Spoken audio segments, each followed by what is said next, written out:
Hello, hello.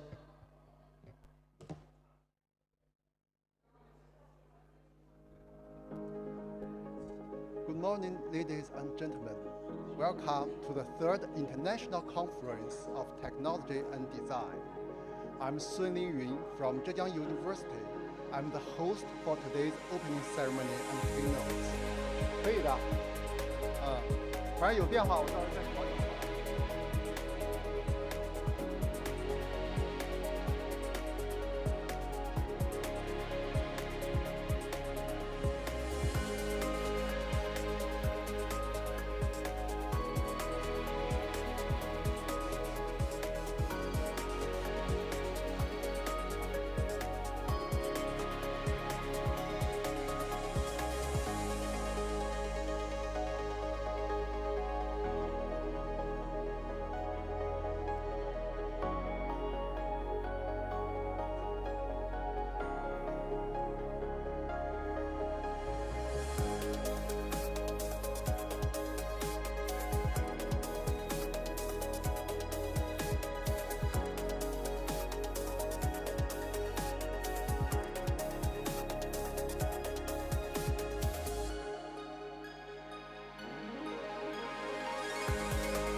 喂，我听得到你。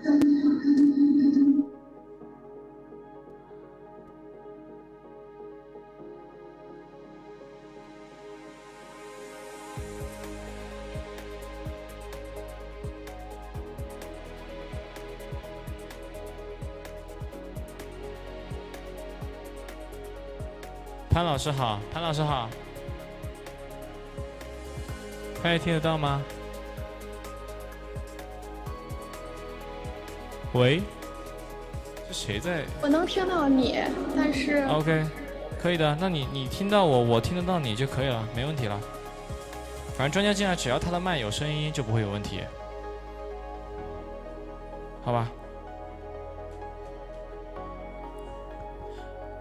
专家那个什么测试。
可以，那是那可以的。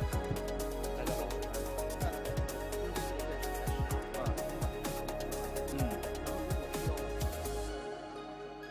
俄罗斯是，这个首先可以。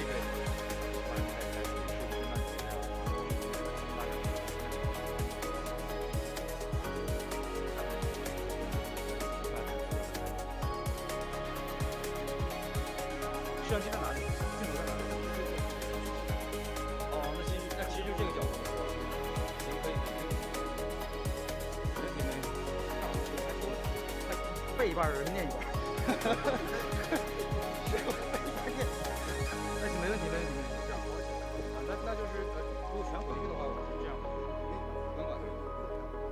行，他开始之后我跟这个开始，然后我全看。行。我明白，这个没问题。尽量少操作。后台那边会根据你的这个进展。行，这个是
Hello everyone.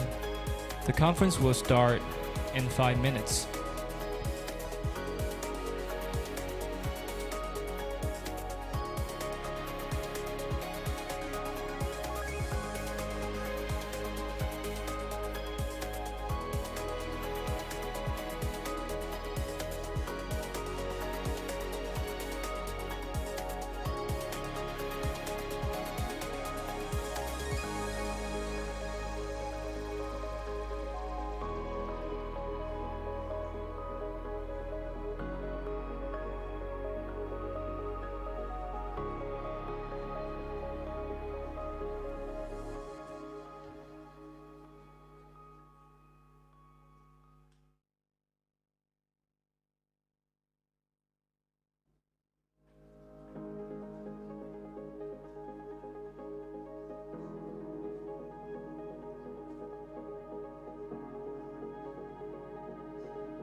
Okay. Good morning, everyone. Ladies and gentlemen, welcome to the 3rd International Conference of Technology and Design. I'm Sunling Yun from Zhejiang University. I'm the host for today's opening ceremony and keynotes. This is our 3rd ICTD. In 2019, the first ICTD was held in Hangzhou. Guests from different countries gathered at the Seeking Truth Auditorium, 求是大讲堂. We shared our insights and questions on the topic of technology and design. In 2020, just before the outbreak of COVID-19, the second ICTD was held in Singapore. Again, researchers, educators, and entrepreneurs gathered. We exchanged ideas and ideas on innovation, design, and artificial intelligence. The theme of ICTD 2021 is technology and design, the way we shape the future. Today, due to the ongoing COVID-19, ICTD 2021 is being held online and physically on the campus of Zhejiang University. On site, we have about 50 guests here. At the meantime, there are hundreds of guests online watching the live streaming. Now, let's begin our morning session with the opening ceremony. First of all, please join me in welcoming Prof. He Lianzhen, the Vice President of Zhejiang University, He Lianzhen 副校长, to give a welcome remark on behalf of Zhejiang University. She's giving us the remark using a pre-recorded video. Please welcome. Distinguished guests, ladies and gentlemen, good morning. On behalf of Zhejiang University, the organizer of ICTD 2021, I would like to extend a warm welcome to ICTD 2021. Innovation inspires the future by integrating technology, culture, and art. The design process of innovation combines engineering design, industrial design, product design, business model design, and service design. Innovation is strongly supporting and leading a renewed industrial revolution. Technology and design are the core and the foundation of innovation, which brings value to human society and contributes to the development of civilization. Technology and design build a path for us to create a better future. Today, the world faces some common challenges: the high global geostrategic tensions, climate crisis, deep and growing global mistrust, the dark side of the digital world, and the global COVID-19 pandemic. There is an urgent need to carry out cross-disciplinary cooperation. Overcoming these challenges leads to the solutions for human well-being by integrating collaboration into global and regional development, exploring a better future. In April 2021, Zhejiang University initiated the Joint Statement of Global University Leaders on the 2030 Agenda for Sustainable Development. The statement has received positive responses from 56 universities located in 20 countries and regions. This is the first global initiative for sustainable development proposed by a Chinese university. Leading universities worldwide are expected to play an essential role in building a sustainable future through collaboration. In response to the statement, during the ICTD 2021, BRIDGE, which is short for Better Responsibility Initiative Designed for Good Earth, is held at the same time. Nearly 100 students from more than 20 universities worldwide are collaborating remotely via the internet to provide solutions from a technology design perspective. The themes are quality education, decent work and economic growth, industry, innovation and infrastructure, sustainable cities and communities, and sustainable consumption and productions. Since 2010, Singapore University of Technology and Design and Zhejiang University have established a strategic partnership. Our collaboration includes education, research, and student exchange. In December 2015, the formation of the SUTD ZGU Innovation, Design, and Entrepreneurship Alliance, in short, IDEA, has reinforced the partnership. IDEA focuses on design innovation in manufacturing, urbanization, and sustainable development between China and Singapore. To date, nearly 300 ZGU students have participated in the semester exchange program in SUTD. About 700 SUTD students have participated in the design and the technology experience program. In total, 71 joint research projects were funded. ZGU and SUTD have successfully co-hosted ICTD in the past 2 years. The conference participants have fully communicated and showcased the cutting-edge progress in art, design, science, engineering, and other disciplines. ICTD has developed a platform that bridges world-renowned educational institutes and industry organizations. In the first and second ICTD, more than 60 leading experts participated in the conference to share their viewpoints and discuss trends, critical issues, opportunities, and challenges in technology and design. This year, due to the COVID-19, ICTD is being held online. The theme of this year's conference is Technology and Design, the way we shape the future. In this particular pandemic period, technology and design are taking a complicated and a critical historical mission. The themes of our 4 days conference are design and technology's role in a post-pandemic world. Rising topics including human-centered AI, smart and sustainable design, innovative talent development for technology and design, and entrepreneurship driven by technology and design. These themes will lay a solid foundation for developing consensus on talent training, academic research, and industrial cooperation, and creating a better future. I would like to thank the dedicated support from SUTD, who is planning the future of design research and education. SUTD has a bold and future-oriented vision of future technology and design from a globalized perspective. Zhejiang University is a comprehensive, research-oriented, and innovative university with distinctive characteristics, a long history, and great influence in China and the world.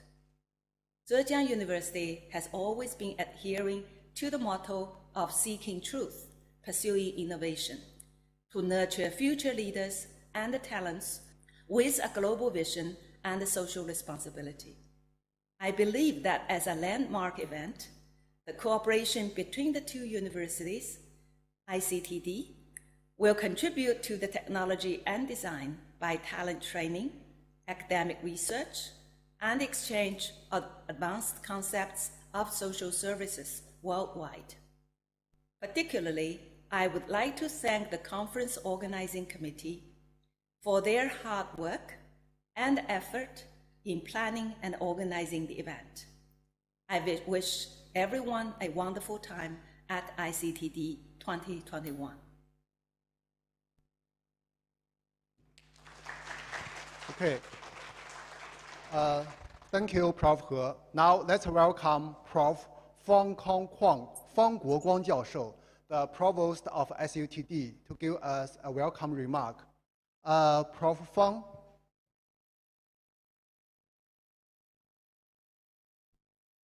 Thank you very much, Professor Sung. Can you all hear me? Yes, you are on our big screen. It's your time. Thank you very much, Professor Sung. Thank you very much for your introduction. Distinguished guests in the Zhijinggang campus of Zhejiang University and online, 各位现场的嘉宾和线上的嘉宾, ladies and gentlemen, 女士们、先生们, 你们好. A very good morning to all of you, and a very well welcome to the 3rd International Conference on Technology and Design, or ICTD 2021. Following the success of ICTD 2019 and 2020, I'm very delighted that in spite of the COVID-19 pandemic, ICTD 2021 is open virtually this morning as scheduled. In the inaugural ICTD 2019 at Zhejiang University, we discussed the convergence between technology and design, which is bringing human-centered creativity to solve the real needs of customers and also society at large.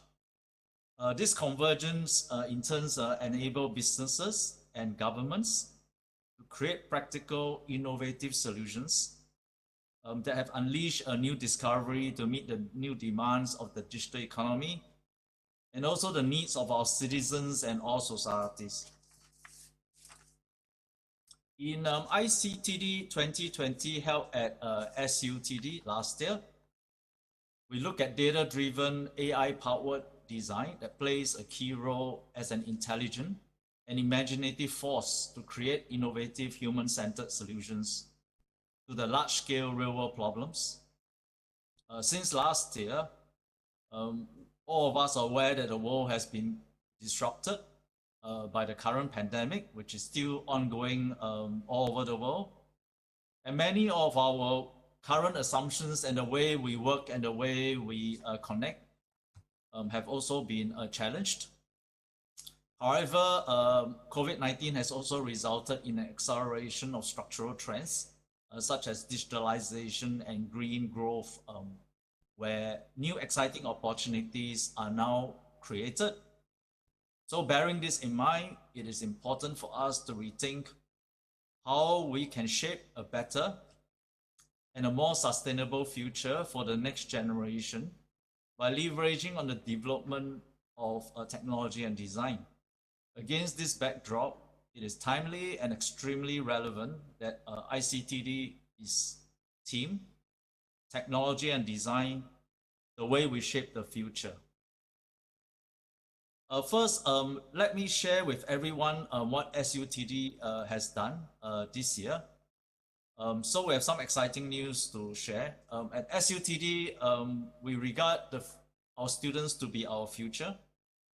So we strive to educate technologically grounded leaders and innovators with creative and entrepreneurial spirit to serve societal needs. There's a global concern now about a lost generation of youth in this pandemic era. Their education, their employment, their future opportunities could be affected due to prolonged work closures, study from home, and also a very volatile and rapidly changing economic environment. In SUTD, we are very fortunate. Our students have managed to be less impacted. The reason, of course, is that our students are well prepared for the digital economy. In a recent employment survey, our graduates are leading in the overall employment rate, full-time, permanent employment rate, and also in terms of gross monthly median salary. We are very happy because as a young university, this represents a very strong indication that our SUTD graduates are highly valued by the industry, and the talents are nurtured by SUTD interdisciplinary approaches are very competitive in the new digital economy. Despite what we have achieved, we are not satisfied. Being a young and very vibrant, dynamic universities, we are rapidly reimagining and changing the way we deliver our education and our learning experiences. So maybe you allow me to very quickly share two major initiatives that we have kickstarted this year. First one, our first initiative will be Campus X. This is the first cyber physical campus initiative in Singapore and possibly in the world. The idea is to blend a cyber and physical environment so that our students could have virtually unlimited reach in developing seamless learning experiences for design and for innovation beyond the SUTD physical campus.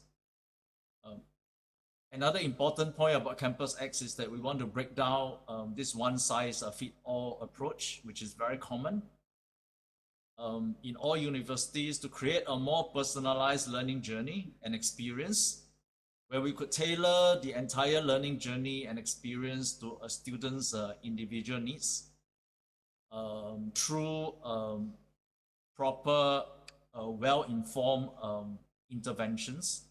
And by doing so, we can nurture and we can maximize the individual potential of our students. And also we can maximize the well-being of our students. So this is one, in our opinion, this is one very bold and big experiment that I would like to invite everybody to join us. Not only are we able to overcome current and future challenges, we are also able to balance scaling up capabilities because we can combine resources with like-minded partners like ZJU. At the same time, besides opening up to the rest of the world, we can also provide personalized and highly intimate learning experiences for our students. So this is really exciting. And at the same time, the cyber physical campus, it's very obvious that you will make our educational delivery more resilient against new pandemics. And so that's what all the experts are saying, that the current pandemic will not be the last. And I believe all universities are looking into how we can create a more robust and resilient university. So in short, we believe Campus X will be the future SUTD in terms of our educational delivery by 2030. The second large initiative, which will be delivered by a keynote lecture by my colleague, Professor Ali Xiang, shortly, is about sustainability. And SUTD advocates a more sustainable and happier world by design, because this is our DNA. And again, we are very much aligned to what ZJU is targeting for. We believe that sustainability is actually a series of interlinked challenges. They are very complex, but they are solvable, and they offer huge opportunities for innovation, growth, and a more abundant and a brighter future for our students and for the world. So therefore, the focus of our sustainability will be on the well-being and happiness of our community. And by us saying that, obviously our community can only be happy if we take care of an environment. And so the environment and the human community, their harmonious relationship will be a center focus of our sustainability plan. Our Campus X, this cyber physical educational system we are trying to create, will also host the future to this sustainability benefits, because it allows remote learning and remote work to take place in a way that's much better than what we are doing now. For example, using just static video communication. So we are actually proactively taking actions to form synergy with partners like ZJU, like-minded people to lead the way in sustainable development. And I'm very glad today to see that the design week that will be opening up shortly is about Better Responsibility Initiative, Design for Good Earth,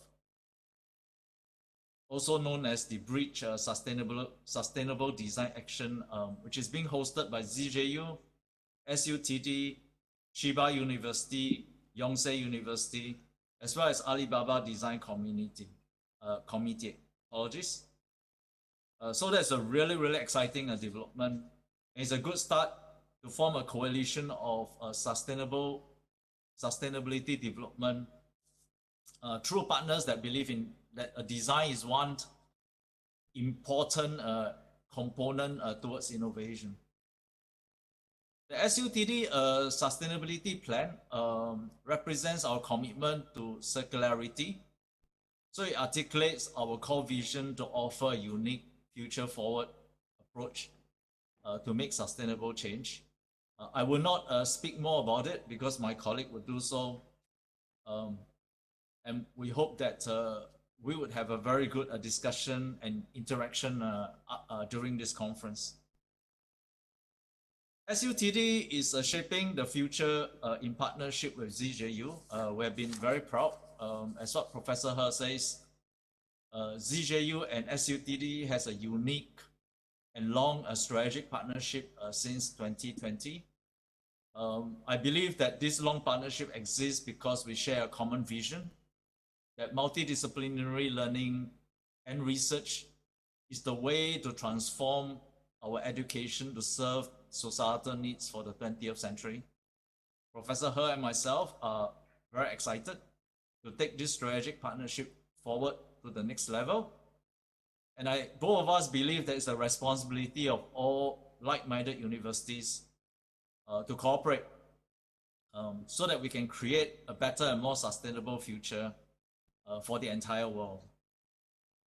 Just to share a very concrete outcome with all of you, how this ZJU SUTD partnership has evolved. One of the joint research collaboration between Assistant Professors Carlos Banon from our SUTD Architecture and Sustainable Design and Professor Jiang Tao from ZJU's College of Civil Engineering Architecture. What they have done was that the teams led by these two colleagues have constructed a pavilion made entirely of 3D printed stainless steel components. This is the first of its kind in the world. The architecture structure is called Air Mesh Pavilion, and it has won the 2020 President's Design Award. And this is Singapore's highest award for designers and design across all disciplines. So this is a huge recognition, in my opinion, and a concrete demonstration of the deep collaboration between SUTD and ZJU. So I hope all of you are as proud and as happy as me to hear this news. Our student exchange activities between SUTD and ZJU has been severely affected, as all other exchange programs.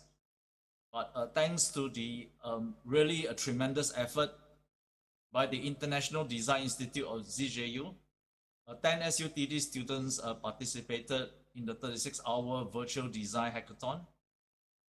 And this was organized last year by ZJU and Alibaba Design Committee. I heard from a colleague this year that we have received overwhelming responses to participate in the Bridge Sustainability Action. And 15 SUTD students have registered so far for this event, so I'm very happy to hear that. Because such hackathon experiences are particularly valuable to all students in this COVID-19 era where traveling is highly restricted. But at the same time, all of us believe that our young students would need to expand their horizons. Professor He spoke of the geopolitical challenges, and all universities should respond by working closer together and actually working harder to connect our students together so that they share common spaces in the global space. So in conclusion, I'm very excited to see that ICTD 2021 this year, many invited talents and experts will be sharing their experiences and discuss our path forward to shape a better and more sustainable future by advancing the integration and development of technology and design. So allow me to thank Vice President Lian Zhen for her leadership and support for ICTD 2021. I also like to take the opportunity to thank Professor Sung and the conference organizing committee for their creative ideas and hard work to make the current event really special. And last but not least, I would like to acknowledge the Ng Teng Fong Charitable Foundation for their significant financial support for the collaboration between SUTD and ZJU in the past years. So let me wish everyone a fruitful and memorable time in ICTD 2021. 我预祝此次大会圆满成功。谢谢。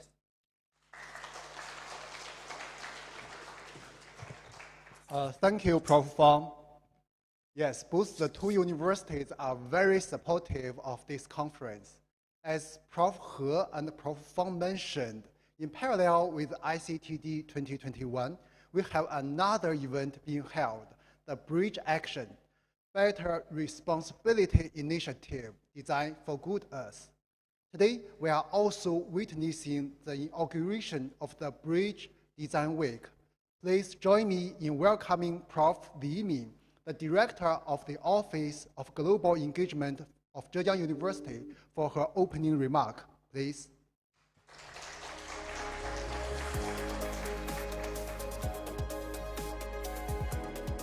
Thank you, Professor Sun. Dear professors, colleagues, and students, good morning. So it's such a great pleasure to be able to welcome you all to this Bridge Initiative, brought to you by Zhejiang University together with some of our partner universities and companies. We all know the world is changing rapidly. We are living through an extended trying time of the pandemic, adapting to the deglobalization, and also grappling with the long-standing inequality exacerbated by COVID-19. So more than ever, the reality has impelled everyone, organizations, and also countries to think about the question of sustainable development and what can we do to achieve it. So that is indeed the core belief underlying the Bridge initiative. Creativity is a powerful engine of technological innovation, the improvement of societal progress, and also creativity embedded with social responsibility and global awareness has the potential to make the world a better place. So no matter which sector we work in, only if we become sustainable by design can we achieve or end up by sustainable default. So in recent years, more and more works has been done, actually look into the social good. While they do touch upon topics of sustainable development, they are still far from the real-life applications that can truly benefit our communities. So I believe that is why Bridge engages closely with mentors from industry who will provide the valuable insights into the translation from the concept to practice. So in the face of major challenges, concerted actions needed to be mobilized more broadly. Is a globally minded and also innovation-driven university. Zhejiang University has been implementing its Sustainable Action Plan, a global ZGU for social good. So in Chinese, 浙江大学可持续发展行动计划, we say Z4G in short, in response to the United Nations 2030 agenda. So under this Z4G, we launched the joint statement of global university leaders on the 2030 agenda early this year, which was supported by dozens of our peer universities from 31 countries and regions. So this statement further demonstrates higher education institutions' commitment to address these problems of sustainable development for a future world. As an exciting part of Z4G, the Bridge initiative hopes to bring together new generation of designers and also design educators to inspire design applications that can meet the sustainable requirement that we need. So with more than 80 young students from about 20 universities around the world participating in this Bridge initiative, so we look forward to seeing from all the participants the creative design works to shaping sustainable future. And finally, so I would like to wish this event a full success. Thank you all.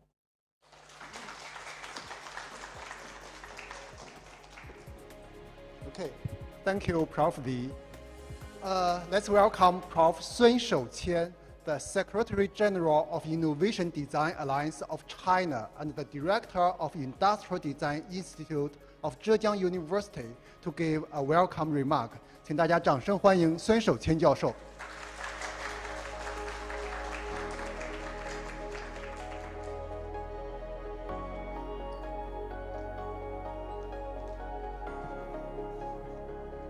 就用中文了。尊敬的何连珍副校长，尊敬的方国光教务长，各位同学，各位老师，大家上午好。今天我非常荣幸能代表中国创新设计产业战略联盟参加今天的活动。2013年8月，中国工程院启动了创新设计发展战略研究重大咨询项目，组织近20位院士、100多位专家教授，经过近2年的广泛调研和深入研究，形成了关于创新设计的共识，在政府部门、学术界和产业界引起了巨大的反响。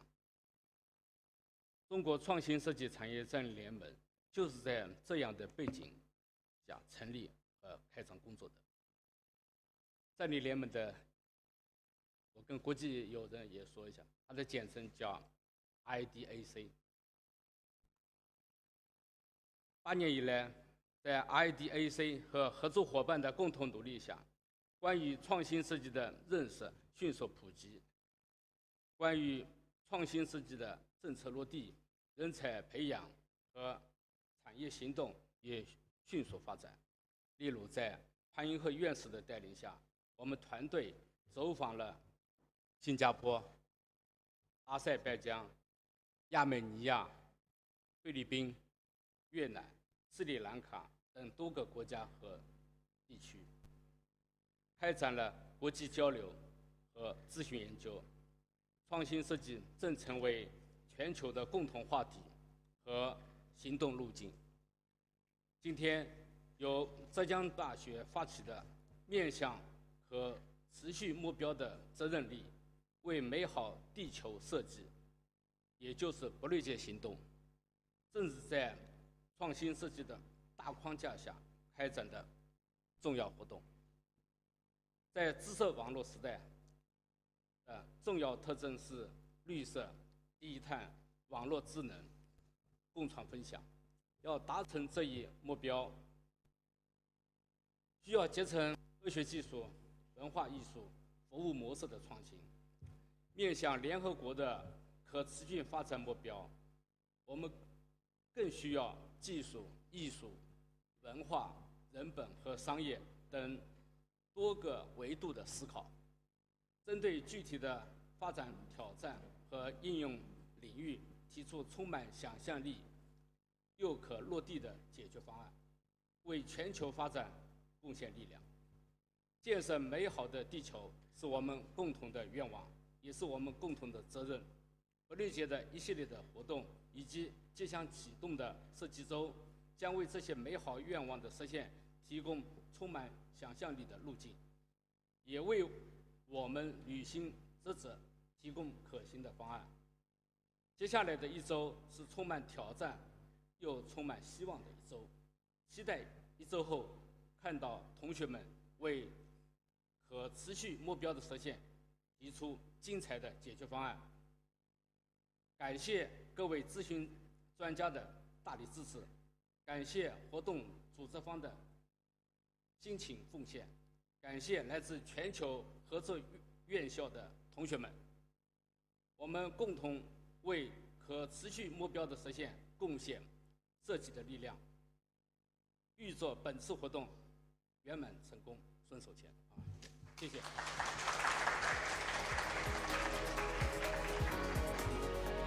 Okay, thank you, Prof. Sun.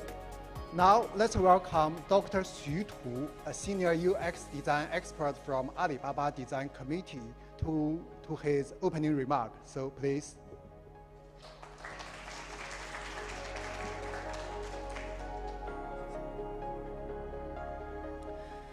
大家好，我是来自阿里巴巴设计委员会高校合作组的负责人徐图，欢迎大家来参加本次活动。可持续发展是一个非常有意义的话题。从上世纪80年代开始，以设计师曼子尼为代表，就有众多设计师在可持续发展的道路上进行探索。他们致力于人与自然环境的和谐相处为前提，设计出满足当代人的需求，又兼顾子孙后代永续发展所需要的产品、服务或系统。可持续设计的本质是一种构建及开发可持续解决方案的策略活动，它要求设计师均衡地考虑环境、经济、道德和社会问题，以及如何设计引导和持续满足消费者的需求。可持续的概念不仅包含环境与资源的可持续，也包括社会文化的可持续。多年以来，阿里巴巴 Design 一直致力于公益设计。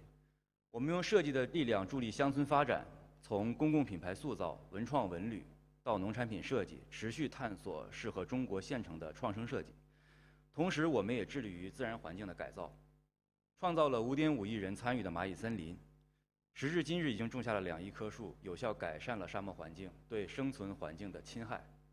在阿里公益设计的官方平台上，有近10万名全社会的设计师参与到包容性、无障碍、可持续等公益设计主题中来。所以，对于本次工作坊，我们非常的期待。在这里也代表设计委员会，祝愿同学们能够创作出有现实影响意义的作品，为全球可持续发展目标贡献一份力量。感谢大家。Thank you, Dr. Xu. Bridge Action has attracted extensive attention worldwide and students' active participation. Here is the video recording from them.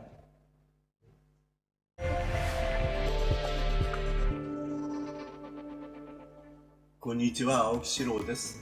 SDGs、つまりサステイナブル社会への実現に向けて一番大切なことは、次の世代をイメージすること、そしてそれに対する取り組みを創造性を持って考えていくことだと思います。そこにデザインの新しい役割があると思います。Hello, I'm Makoto Watanabe, Vice President of Chiba University. Because I'm working for the industry before, so industry, innovation, infrastructure is a very important things. How continue the manufacturing, that is a very important issues for designs in the future. I'm Professor Dong-Ho from Nansei University in Korea. You know, someone said that if you cannot do great things, then we can do small things in a great way. So I think finding design solution is a kind of great way to respond to the SDG. So I'd like to suggest to all students to try to understand the SDGs and approach it to small things or area and find the solution in a great way. Hello, dear colleagues, researchers and students. My name is Preben Hansen and I am a professor from Stockholm University, Sweden. The world have reached a threshold where we need to have a more sustained approach to what we produce and consume and how we do our living. Our environment has its limitations and we need to understand those limitations and also adapt to them, both on a global, local and regional way. In doing that, each of the United Nations SDGs open up new challenges and possibilities. Hello, my name is Wang Jinhua from Zhejiang University. The Bridge Action Workshop gives us a good chance to understand the sustainable development deeply. It also provides us an excellent platform to discuss and explore the sustainable design with various backgrounds of region, culture, economy, and so on. I hope our students can consider how to contribute to the green campus by your design thinking and design practice. 大家好，我是督素。商业闭环案例中，社会发展、民众诉求、商业需求，还有基础设施之间怎么构建正向的可持续发展的案例，还有就是我们的设计对象怎么为他们带来更多的收益，这是一个授人以渔的过程。让我们一起努力，为世界带来更多微小而美好的改变。Il design dunque deve affrontare la complessità in modo integrato, deve essere abile nel rendere appetibili alla società i cambiamenti, è capace di utilizzare la natura come ispirazione per rispondere alle esigenze sociali e ambientali. Con questa suggestione concludo e auguro a Brigi e a tutti voi un futuro rigoglioso.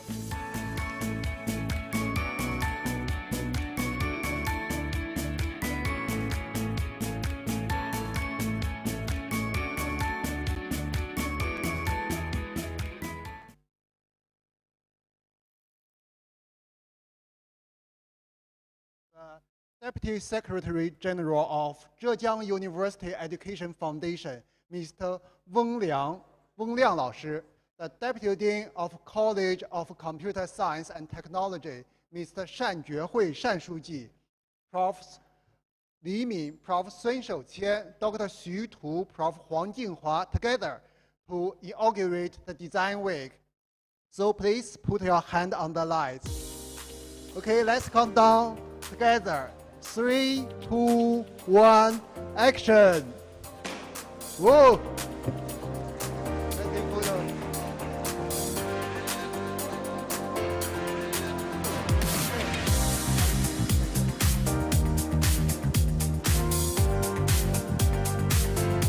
Thank you to our distinguished guests. Now we'll have Dr. Jiang Hao. He will introduce the schedule of the Bridge Design Week. Please welcome.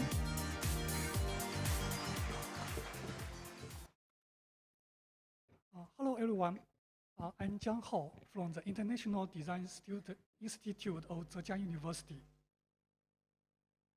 Very glad to introduce you the overview of Bridge Sustainable Design Action. As part of the Z4G Action Plan, the Bridge attempts to apply design thinking approaches to address the sustainable development goals. In particular, we will focus on these 5 goals: the quality education, decent work and economic growth, industry innovation and infrastructure, sustainable cities and communities, sustainable consumptions and productions. The bridge action consists of 3 stages: vision, design, and action. In August, we organized a series of invited talks and a call for participants from all over the world. So far, we have recruited 18 students from 17 universities and 13 countries and regions. We also gathered a diverse panel of professors and experts from the universities and the enterprises. Currently, students have signed into the 10 teams start to conduct the preliminary research under the guidance of the mentors and experts. The most essential parts of the bridge action is the design week. Officially starts just now and lasts till next Saturday. In this week, students' team will transfer their insights gained from the vision stage into design proposals and present their outcomes in the afternoon of September 11. We will also video streaming this online presentation session through the Bilibili and the YouTube channels. Welcome to come and watch them. Throughout the design week, students will get intensive support from the mentor panels. The work progress review is conducted every 2 days. The mentor will be assess the design work and guide students from these perspectives. Whether the design proposal is innovative, do students solve the problems in a smart way? Do they consider the social and the cultural implications of the proposal? Do they consider utility and emotional aspects of the design? Last but not least, in addition to the contents of design proposals, we also expect students to express good design skills and techniques when presenting their ideas. On September 12 and thereafter, it's an extension of the design week. We will introduce the design proposals to our external partners. If any enterprise and or public welfare platforms feel interested in the bridge ideas, the students may have the opportunity to work with the professional designers to further develop their work and make impacts in practice.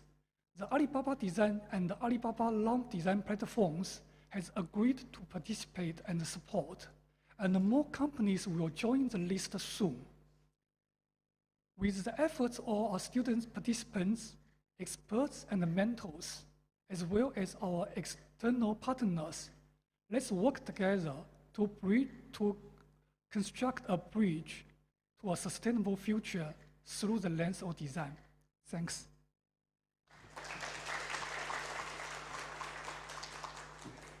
Okay, thanks to Jiang Hao for the clear introduction.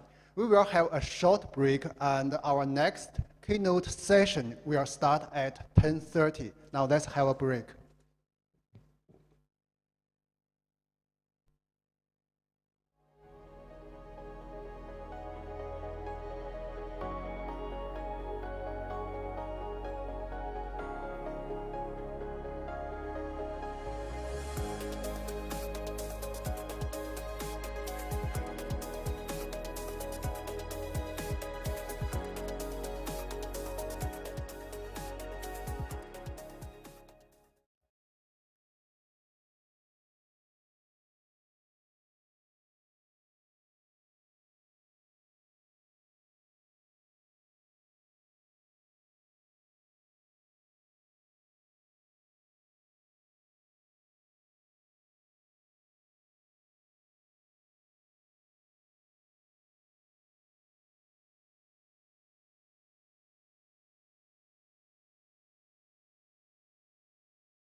Okay, hello everyone, welcome back to our keynotes. We have 3 keynotes this morning, whether you are online or on site. Please feel free to share with us about your ideas, questions, or comments. Please scan the QR code and leave your question there. We will choose some of them to ask our guests. Our first speaker is Prof. Kunpao Li, Li Jianbiao 教授. Prof. Li is the Dean of the School of Design, Hong Kong Polytechnic University. He is prestigious as an early pioneer in design research, UX design, and user-centered design. The title of Prof. Li's keynote is Design for Technology, Not the Other Way Around. Prof. Li, the stage is yours, and you can start your speech. Please welcome. Thank you. Thank you, everybody. Good morning, colleagues in Zhejiang University. Last year, we invited Professor Sun to share his education research in Zhejiang University, which was so impressive.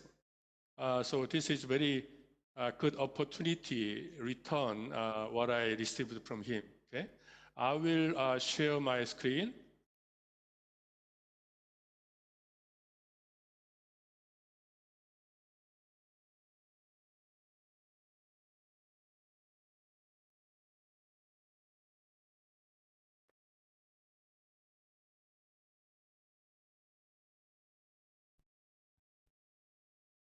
Okay, this is my title. Okay, today what I'm going to talk about is design for technology, not the other way around. Okay, because now we are facing new paradigm comes in, but as always, technology push designers as just technology force us to change. Okay, so we need to really think about who are we as a designers now. Okay, so this opportunity, my speech is my first speech in Zhejiang University. So please allow me just briefly introduce me. I'm from South Korea, actually. In the KAIST, I have been teaching and leading Department of Industrial Design for nearly 30 years.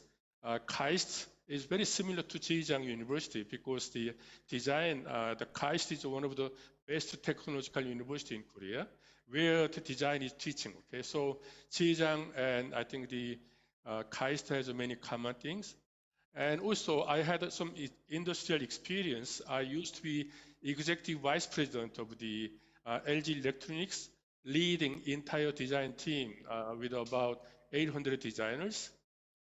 Then also design research side, I have been the president of ISDR, International Association of Society of Design Research, which is the largest international design research society. I was founding member and I was second president following Nigel Cruz. Then from 2020, I joined to Hong Kong. It has been nearly 2.5 years already since I moved to Hong Kong. Okay? So today, I'm very glad to share my view on the paradigm design. Okay. As you see that always paradigm is just rotating, changing everything, so that as a civilization go on, human and man's history evolved. Okay, but there are two factors which makes a big difference. How the paradigm changed. Okay, one is the technology side, so that you have new technology, so new paradigm comes in. Okay, or the other way, we have new culture emerging things, so that the paradigm changes. Okay, so if we see that, if we look back that in the past, pre-industrial society, crafting, that is a technology, but crafting has been changed by machine, and so that the designers become drawing. Okay, designers' main skill is drawing. Then computer initiated, so that computer can draw now, so that we have new the design skill set, design thinking, interaction, and those things. This is who are we now. Then now we have AI and big data. Okay, So what can you do again? Okay, if you see all the past paradigm changes, because of technology, our design core competencies, design main skills has been changing. Now AI and big data also throwing big question for we design profession, who should be in the digital transformation paradigm. Okay, so if we look back, in the past, we can easily see many different changes. Designers used to be craftsmen, stylists, midwife. In the AI, designers should be more enabler to enabling other designers to do creating. Okay, and method in the craft paradigm, inherited skill set from the grandfather, great-grandfather, then drawing, user-centered design, design thinking, interaction design, empowering, tools, hands, brush, computer, post-it, now more network-based. Process, there was no process in black box, and in drawing, trial and errors, prescriptive, iterative, incomplete. Problem, object itself, appearance, experience, and more now ecosystem. Users, we don't have to think about users that time in craftsman paradigms. Now in the industrial society, mass customers, mass users. But now we are thinking about for users, with users. But in the future and more, users, ordinary people, they can design by the network. Okay? Education, over the shoulder, studio-based education, interactive workshop, now more or less online. Okay? Works, solo craftsmen, in-house design team, consultants. Now we are talking about network collectivities. Discipline, no discipline, art, multidiscipline, in the future more and more transdiscipline. Value, can I have product, physical? Is it comfortable, physical? Is it usable, cognitive? Is it platformable, creative? Question, how to make it, how to draw, what to design. Now we need to serially talk about why we should do it, okay?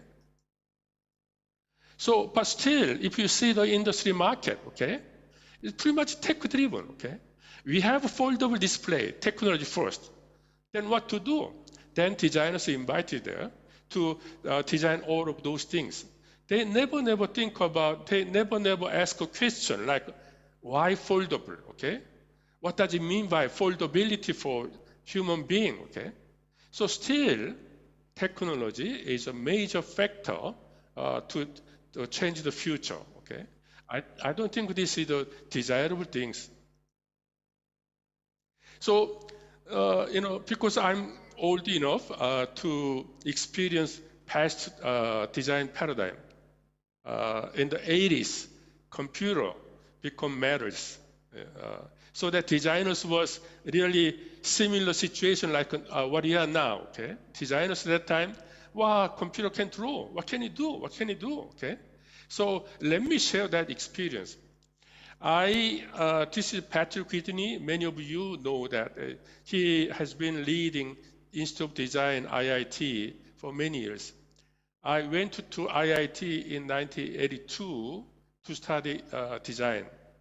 In 1983, there was a conference with the title of Information, Society, and Design. Okay?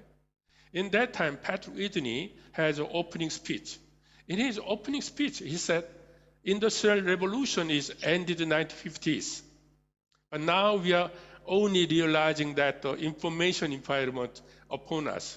We see now that it will be up to us as designers to determine our role in these new ages. If we do not, others will. Our alternative is our own obsolescence. Okay, it's very scary. Industrial designers and graphic designers in particular could soon be remembered with the same affectionate nostalgia as blacksmiths and linotype men. Okay? I think this is really similar. Now, after 40 years, now we have AI and big data. Okay? what should we do?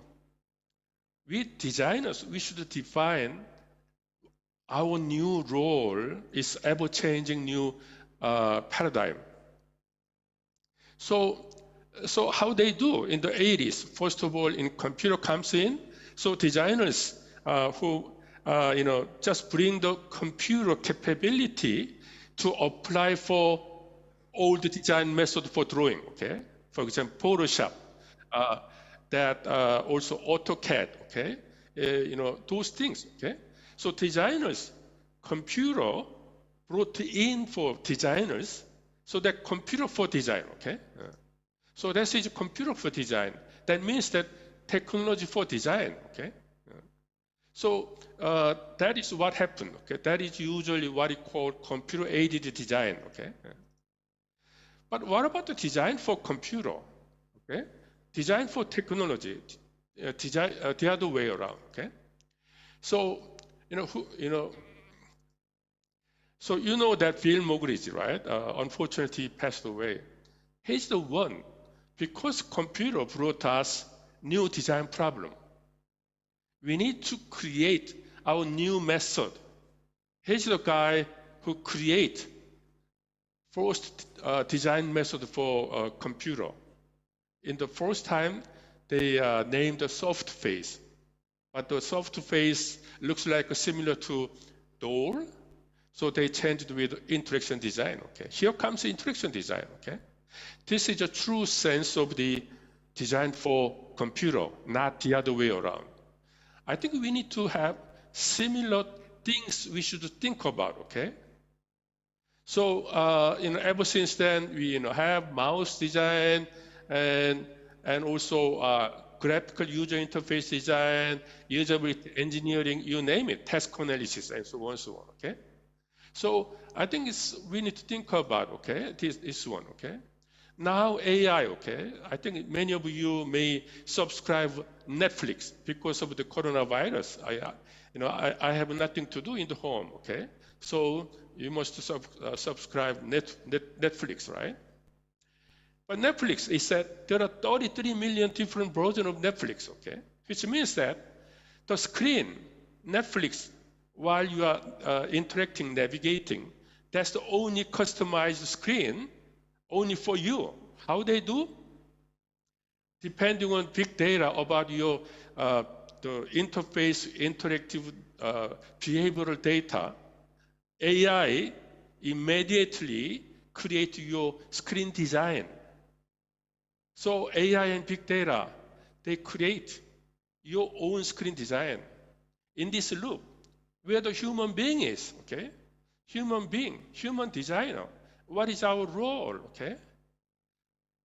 On top of this, we are now a coronavirus. Okay, so there are so many factors now we should think about what should design. As you know that, as in computer and design in the 40 years ago, designers actively bring that AI potential things to apply for current our design method. Generation design, by Autodesk, Adobe, Sensei, designing logo type, designing typography. This is what we do. Okay. Likewise, designers did Photoshop or AutoCAD, that in 40 years ago. So this is what I call it AI for design. Okay, AI for design, technology for design. Okay. But I think it's about time we need to think about design for AI, okay? Design for technology. Okay. So what? Okay, I'm thinking about normally this is again how that the technologies, how that engineers, those people, they forecast the future. Okay, they said in present we have technology, whether AI or big data or flexible display or transparent display. Okay, we have these kind of things. Okay, new technology. Then what can technology do for future? Okay, so they envision the future. That's what we call it forecast, technology-driven future. Okay, but as again, the example of flexible display, foldable display, I don't think that's the desirable way. What is a designer's role is that designers should meet community people and customers, users, envision the future, okay? What you want in the future, regardless of what the technology available. Then you envision the future, then feedback to engineers and technologists about, look, this is what we envision the future. You develop the technology. You customize correct technology. I think this is what our designer's role, okay? You need to go back, okay? So, for example, this is what currently AI model, okay? Engineers, they define the model, processing existing data, then train the AI model, refine the AI model, and develop the new business, okay? But at the same time, designers clarify what users need, collect non-existing data from users, and so on and so on. Designers, we should not wait until here, but we need to really already define why do we need, what kind of data do we need, okay? Something like this, okay? For example, this is what currently AI rule, okay? AI modeling, they define the problem definition, data preparation, and train text, and product development, usability testing, and modeling. Then designers currently, what they do is that use this AI for a design problem. But I think that designers' role is to, designers think about, is it really this problem is okay? Is it this design problem is based on user-centered design, okay? What kind of data do we need, okay? Then after this, we need to also thinking about what is this for, AI, okay? So designers' role is we should really parallel each other for, working closely with the train. So one of our current faculty members, Wang Pan, she graduated from Imperial College of Design, Imperial College with the design of big data. She always thinking about how can we include human being in the loop of AI design, okay? So currently she's doing that, scan the brainwave, all those data, and then they generate very particular patterns and train them together and automatically generate image for keyword, okay? So that human being is involved here, all these stages, okay? Data is the same, okay? This is what big, nowadays, every material, every users, they leave all the different type of data, okay? And we have different type of these fixed dynamic data, product platform service, okay? But so that, data and data aggregation platform application service stakeholders is usage, okay? But normally the process, again, this is from engineering job, okay? They do all of those things.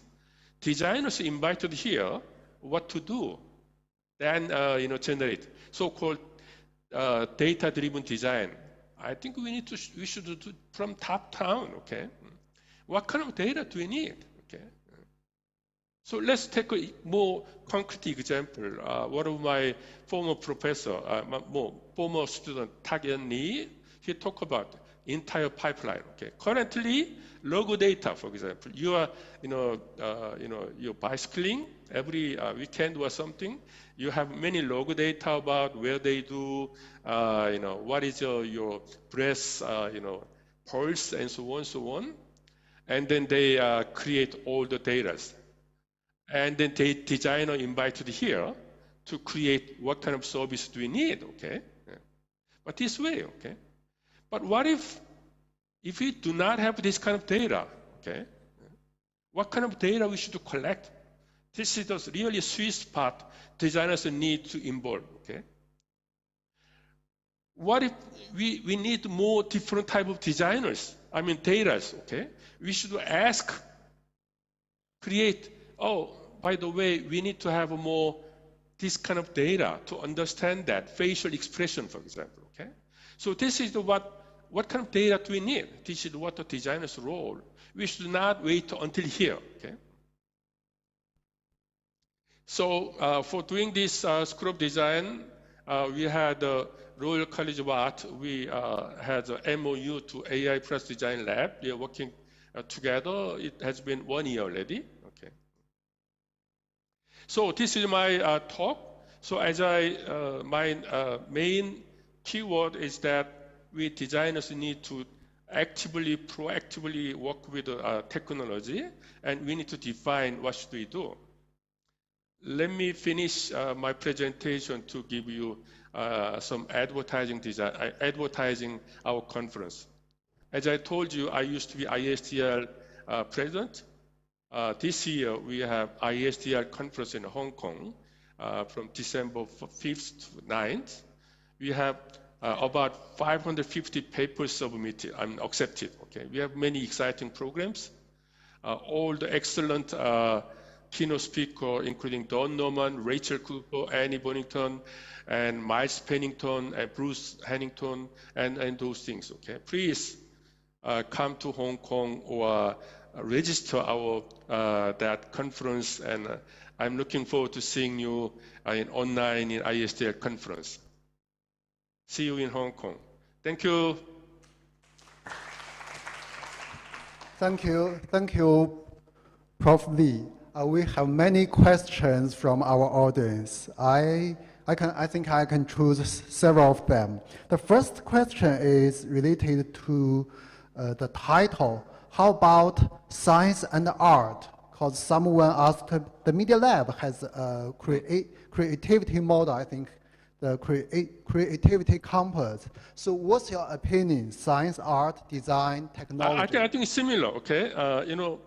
If you look back, if you look around the world, based technological driven university like MIT, Stanford, Tokyo Tech, or Tokyo University, you know what? They have common things, okay? Even if they are technological university, engineering university, science university, so-called STEM university, they do not have School of Design, but they do have lab, okay? For example, MIT, as you know, that art and technology, that's MIT Media Lab, and Stanford, they have interdisciplinary D school. That Tokyo Tech, they have D lab, okay, design lab, okay, and also Tokyo University, they have the DX lab, led by Miles Pennington. I think it's similar, okay? So science, technology, I think that science and art, we are in the similar process. What we common with art and science is we are creativity, creative thinking, okay? Or intuitive thinking, okay? But science and technology, those people are more analytical thinking. AI is trained by analytical thinking, okay? But what kind of problem do we need? What kind of data do we need? Those things are more creative thinking, okay? So as a designer, as some artists, okay, they need to be complementary each other, okay? Otherwise, as Patrick said, okay, you know, AI can design furniture, AI can design typography, whatever, okay? Then what left for designers? Okay, this is really scary, serious situation. I know that Zhejiang University last year, Professor Sun did fantastic lecture about he's struggling now. Okay, how can we really invite that all the AI potential things to link with the design? I think we should do it again. To do that together. But that kind of big question. How can we survive as a design profession in new paradigm? It's not a small question, it's a big question. We need to get together, such as this conference, discuss together, okay, for the more sustainable evolution of a design profession. Thank you. Okay, let's continue the AI topic. One question is, how can we use AI to assist our craftsmen, especially those in the rural poor area, in maintaining their inherited skills for a sustainable livelihood? So what's your opinion? That's a challenge. Yeah, that's quite challenging. But I don't think AI can collect all the different past excellent, for example, national heritage craft works. They can generate what shape and so on, so on. But I don't think they can never be, never be able to textual, haptic, those, material, textual, those things, okay? And craftsman's sweat, those things, never, they cannot even mimic, okay? So when you enjoy the crafts work, you don't really enjoy by the shape. But when you touch, you can see craftsman's human, empathic, emotion, right? I think AI can help in a way to craftsmen to expand their perceptual span, what kind of the shape they can think of. But they can never assist craftsmen to those, human touch. I think AI should not do that, okay? So I think that's the way, only answer I can do, okay? Okay. Thank you. Our last question is from our students. How can a designer know about the technology? Since we mentioned AI, I think that's a really big question. I think soon, Professor Sun and Tom, I think we have same question as the designers.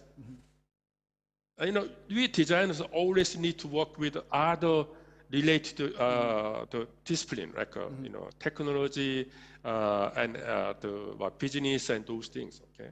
The question is, how much knowledge we designer need to know? Okay. If I know about AI or programming or everything, okay, what's the difference between that AI engineers and designers? I always said designers, we need to have a knowledge about relevant technology, relevant discipline, good enough to communicate them. Okay. Okay. Otherwise, we can never collaborate. Okay. Engineers always, when I was in LG, we designers always to have a beautiful graphical user interface, and even with the animation. Engineers, they said, no, you cannot do it, okay? Because the memory shortage or something. But at least if your designer knows what the memory is about, what the size is about. No. You can do it, okay? Something like this, okay? Sometimes we do many collaboration with the marketers. They're talking about, no. Based on survey, we have the factor analysis and so on. And something like this, okay? Then designer, at least, you don't have to go through all the, multivariate analysis or something. But at least you should know that what the factor analysis is about, what the meaning of significance is about, okay? So, I think actively, we need to really put together, to create a new subject like design analytics data analytics for designers, okay? Design prototyping or something, okay? So that at least our young talented student has a knowledge enough to collaborate with other related discipline. Thank you. Okay, very inspiring. Thank you, Prof. Lee. Thank you. Thank you. Thank you. I Bye-bye. miss you all. Thank you. Bye-bye. Okay. Our next keynote speaker is Prof. Tylee Song. He's currently the head of Pillar Architectural and Sustainable Design at ICTD. From 2018 to 2021, he was the executive director at Building and Constructor Authority, Singapore. His topic today is circularity by design. Prof. Tai, the stage is yours, and you can start your speech. Thank you. Good morning, everyone. I'm just going to start sharing my screen. While we do that, let me just give you a bit of my background.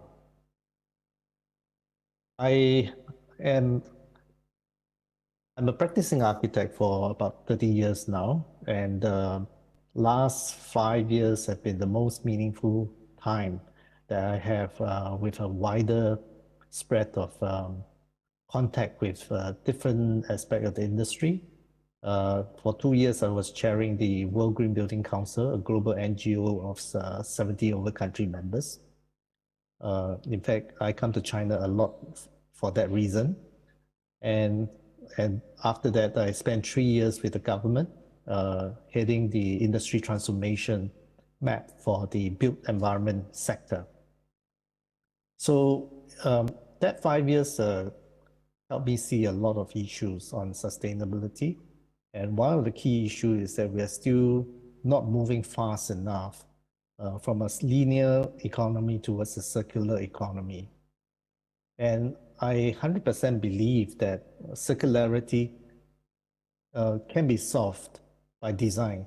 And I don't mean just designing things, but the whole process, the whole thinking has to be thought through as a design process, and therefore my title, Circularity by Design.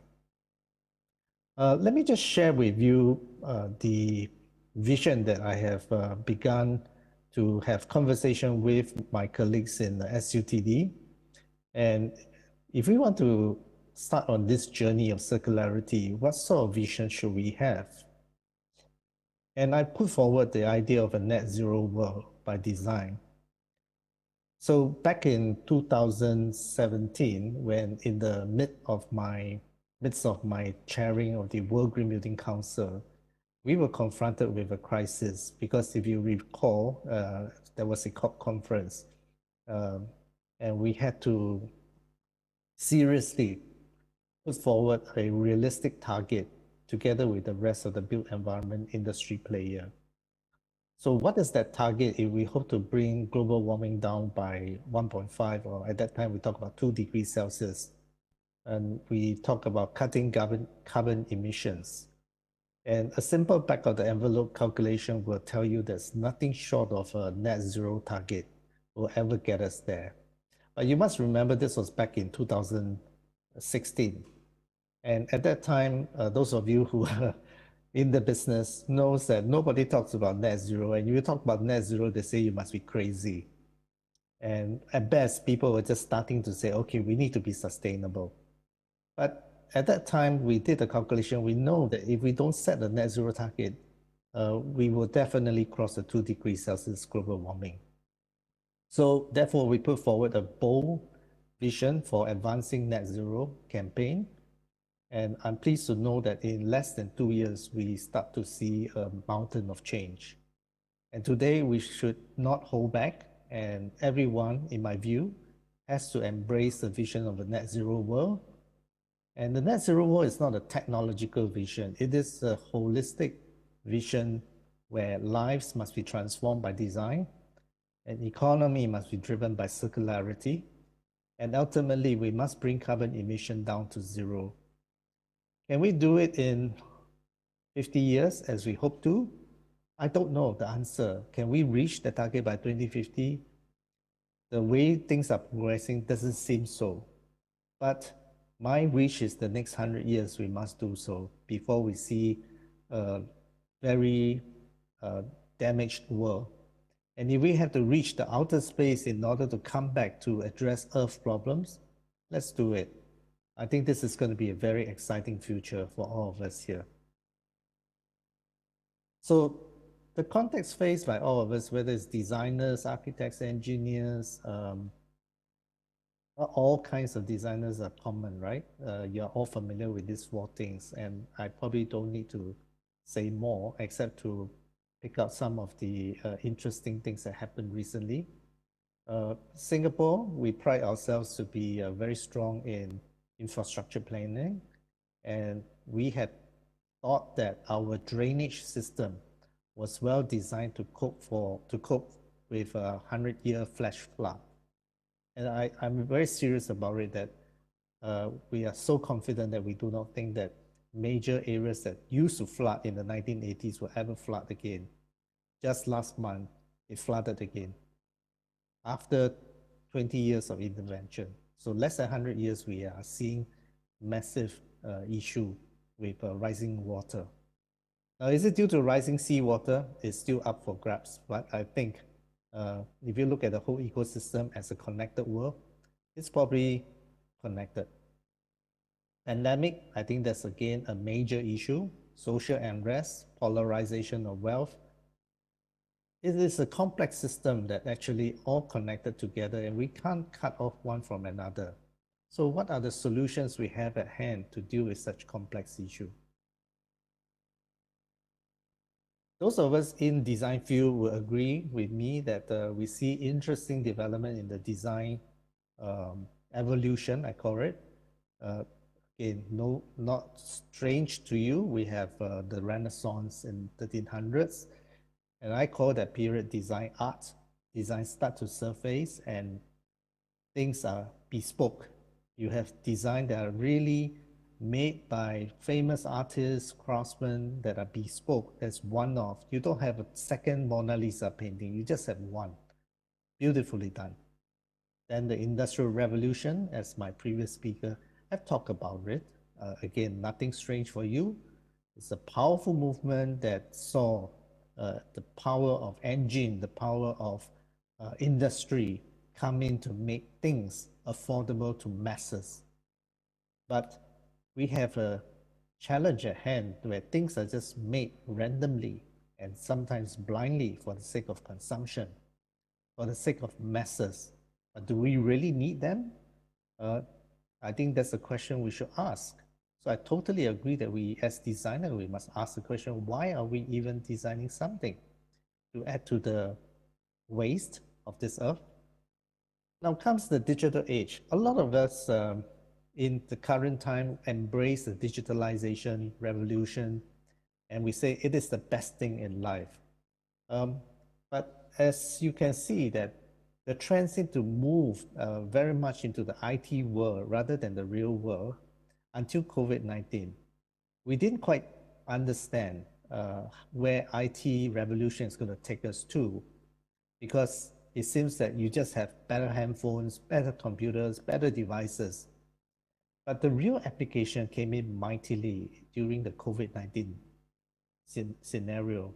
We suddenly saw that things that we were supposed to be locked down and causes us incapacitated has suddenly become possible with digital revolution that connect us even in the times of lockdown, that we can continue to work, economy can continue to thrive in some sectors. So it points to the future that, quite simply, I call it design intelligence, where it is no longer solutions for the bespoke end product. It's no longer designing for the masses, but is designing for personalization, meeting the needs of every individual human on Earth. And at the same time, we will be facing more and more complex fluctuations of the world trends. There'll probably be more pandemic, there'll probably be more disasters, rising urbanization, cities become bigger and bigger, 20 million, 30 million. There'll be more issues with global warming and food and water resiliency, rising seawater, and the unknown X, I call it. So you need design intelligence, the combination of both human power and technological power for us to navigate through a very turbulent 100 years to come. So I make some simple projection as to what I would like to see the next 100 years in terms of design. Firstly, more intelligent products and solutions. I think this will greatly enhance the way we live, work, and play. More personal, with 3D printing, with breakthrough technology, devices that can be attached to individual human beings. Needs can be met individually, but in the field of medication, for example, there's a lot of talk about personal medication and medical care. And I want to always remind ourselves that we want to make sure that in the light of all this technological breakthrough, things has to be affordable. So even if we introduce robotics and automation to make manufacturing more efficient and productive, can we remember that we really had to make things affordable? Because the world, remember, is very much stretched by issue of poverty. So lastly, more recyclable buildings, products might just have to declare the recyclable content in them to the amount of something as high as 90%, so that we don't see waste piling up on this earth. So now I'm going to just quickly move on to the next area about collaboration. Now, you see the vision, you see the excitement of what future holds, but then what do we do as institutions, as businesses? So collaboration is one of my favorite topics because last 3 years I dealt with that. And in the face of this circularity by design, one of the things we need to design is collaboration. There are no two ways to achieve this. So two quick thoughts in terms of collaboration. One is we must address social, economic, and environmental sustainability in a holistic and a triple bottom line approach. We cannot segmentize it. We cannot put them in silos. And next is there must be multilateral collaboration made possible by technologies. No longer can any party work in silos. So this is a very quick analysis of a circular economy comprises of social, economic, and environment. I won't go into detail, but you can imagine what a full circle should mean for your sector of design. And quick analysis is that where are the current incumbent players? They're all on the right side because of the legacy of linear economy. And governments are very familiar with this. MNCs are very familiar with this. SMEs are there in fragments, but everyone knows how to bring design to sales, for example, to operation. But the gaps really lies in the left side to close the loop. There isn't enough education or understanding of circular economy. There isn't enough behavioral change in consumption, and disassembly of products, recycling of products are only just begun. And most critically is the culture of a circular people, I would call it. So we need to start to emphasize the importance of a circular culture in our societies. So we are just beginning our baby steps here in SUTD. We start to look at two forms of efforts. While on the ground up, we have institutions, SMEs, small companies that want to close the loop in segments, in areas and territories that we are familiar with. We must begin to take the conversation up to the government, up to major MNC players to say, okay, where are you planning in terms of sustainability reporting?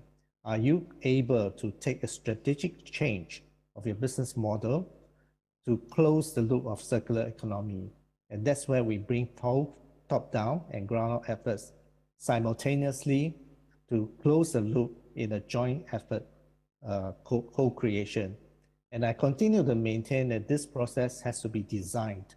So we're not talking about design of products and services, we're talking about designing co-creation itself, designing collaboration.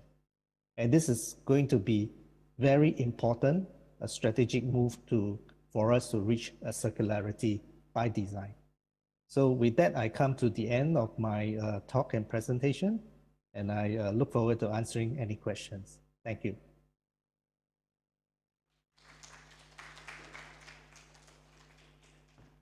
Okay. Thank you, Prof. Tai. We have many questions from our audience. The first one is, you mentioned public, private, and people sectors. Do you think which one of them plays the leading role? Oh, it varies from country to country, actually. I've been to countries, okay, like, if I may say, I think China and Singapore are very similar. Our governments are very concerned and very responsible to take the lead in multiple sectors. So it's quite clear, government takes the lead. And there are countries where quite the opposite happened. I've been to South America, for example, in Brazil. My friends are trying to lead the green building movement. it has to be ground up there because with changing governments and challenges faced by government, there isn't funding actually even from government. So they have to devise ways where small things, small design innovations, small design interventions at household level, that every citizen could do something to contribute towards sustainability. So that's an extreme opposite of the so-called ground-up approach. So yeah, both has to happen in this world. Okay. There's another two questions. I think they are highly related. The first one is to reach a net zero world, the key is the will or the capability. The other one is when we talk about, the other one is highly related to, okay, so it's about a nation's power or people's will. So I think these two is highly related. Yeah. Firstly, on net zero or even circular economy, I dare to say there isn't enough education, and there isn't even enough sharing in forums like this. So we need to ramp up the education part on what even circular economy is at multiple levels. First, I will start with the corporate and the government level. So someone need to take this message quickly to all the big organizations and share with them. But I would say it's going to be easier because of sustainability reporting. Most of the MNCs have no qualms about changing their business model now to look at the circular economy. The biggest challenge lies in actually the current citizens. And this is something which is very difficult for NGOs to do.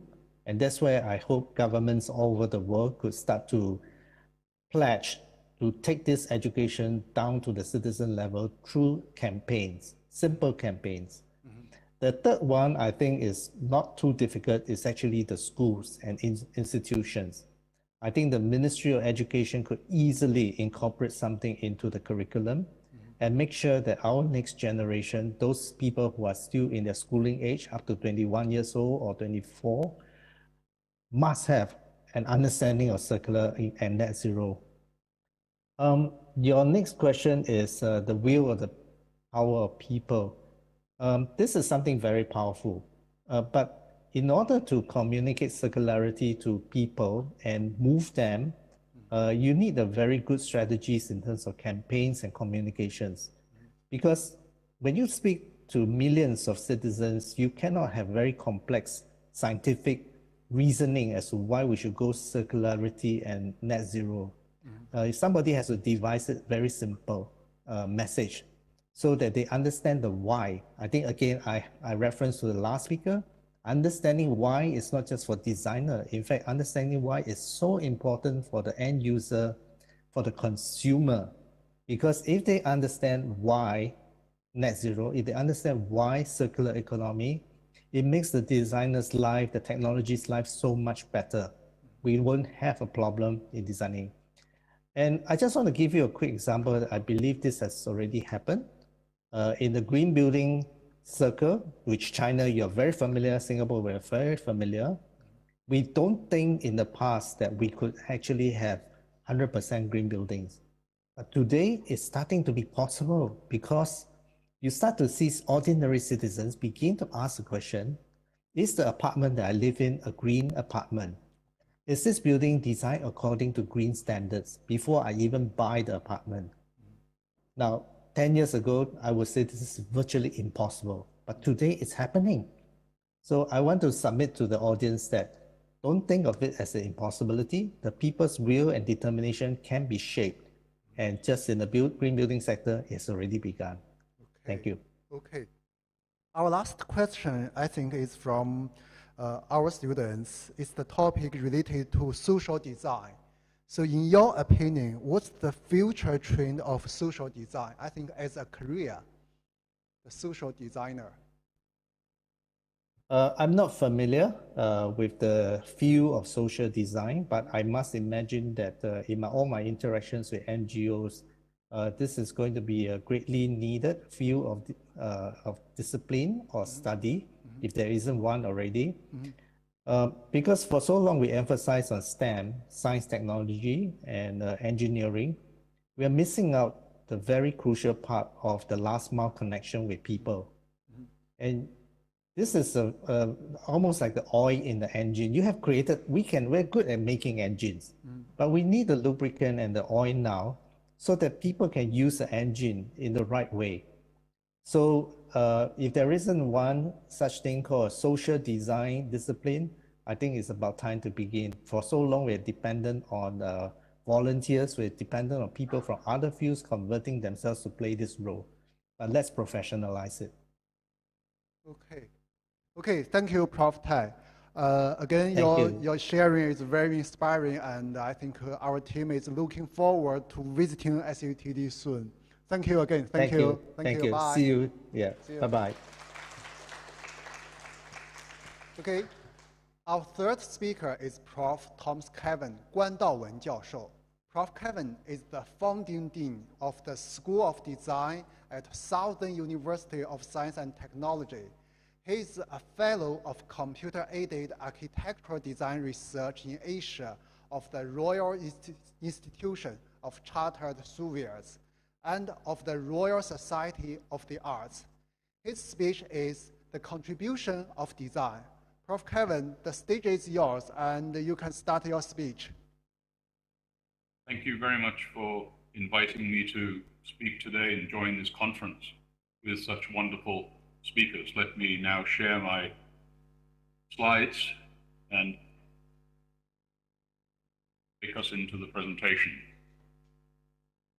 So, advances in technology excite us with their promises of the future yet to be experienced.